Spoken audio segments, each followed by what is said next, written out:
Very much. I'm going to scan the room and look at everybody's face, and then when the other guys come in, I'll like you more than them.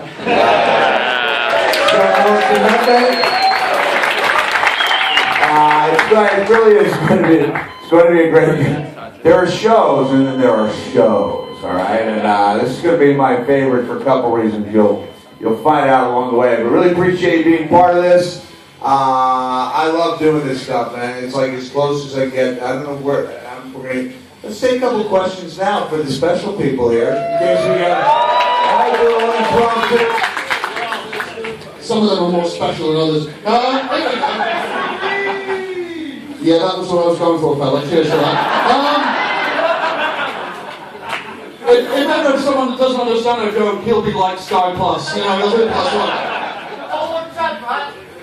Fella, I've got this one. We've got a question from the guy in front row. What's your name, sir? I'm David. And what's your question, David? Who's your favourite wrestler to work with? So Alsto was second.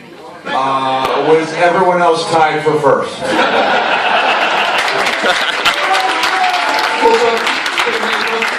You know what? I think, and this is no way dependent on his current position with the company, but I'd have to say my favorite person to wrestle with all time is Triple H. Wait, you're gonna clap for that obvious butt-kissing answer? He was one of my favorite guys. Believe it or not, without comparison, I made more money wrestling Triple H than anybody else. I honestly did from those matches we had in 2000. But I think based on the things I did with Terry Funk in front of the limited number of people I did them in front of, and the reasons we did them, they may have been my favorite. He may have been my favorite opponent. My wife didn't really approve of him being my role model. Thinks I would be walking differently if I'd chosen Mabel or somebody. Honky Tonk Man would have been perfect. Honky Tonk Man, brother. He hardly ever hit the deck. Okay, this gentleman had his hand up so fast. By the way, the three best things about the Honky Tonk Man: he's cool, he's cocky. There you go. What's your name, sir? Colin. And what's your question, Colin? My question is, who's an upcoming wrestler that you reckon we should keep an eye out on? Oh, well, there's so many guys already. Yeah, Ben, that's over there. So many guys who are already in WWE.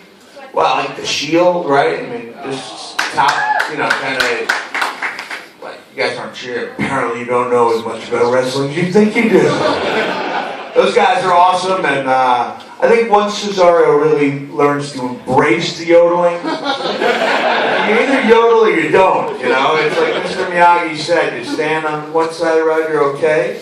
Stand on the other, you're okay, but you stand in the middle, squash just like a grape. So if it was me, and someone said, you have to yodel, I would yodel. Do we want to hear this? No, we don't. Well,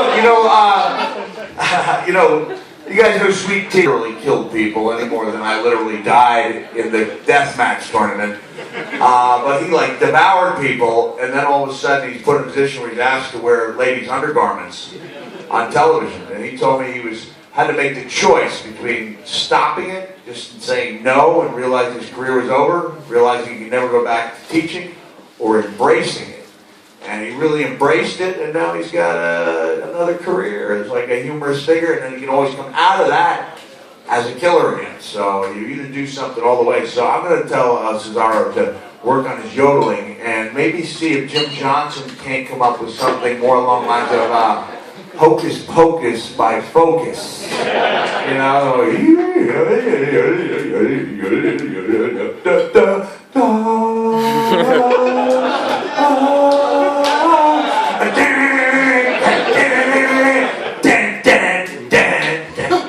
See, I just embraced the air guitar. You know what?